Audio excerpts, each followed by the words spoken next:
அதிமுகவின் இரு அணிகள் இணைந்தால் பன்னீர்செல்வம் மீண்டும் முதலமைச்சர் ஆவாரா என்பது குறித்து துணை சபாநாயகர் பொள்ளாச்சி ஜெயராமன் பதிலளித்துள்ளார். இரு அணிகளும் இணைந்து இரட்டை இலை சின்னத்தை மீட்டு வரவிருக்கும் நாடாளுமன்ற சட்டமன்ற தேர்தல்களில் வெற்றி பெறுவோம் என்றார்.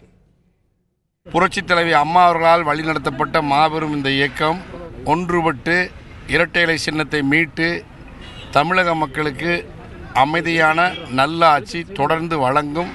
வரப்போகிற உள்ளாட்சி தேர்தலிலும் நாடாளுமன்ற தேர்தலிலும் 2021 நடக்கின்ற சட்டமன்ற தேர்தலிலும் அதிமுக அம்மாவுடைய இயக்கம் எம்ஜிஆருடைய இயக்கம் வெற்றி பெறும். இரு அணிகளும் நல்லபடியாக இணைஞ்சு இரட்டை சின்னம் மீட்கப்படும்.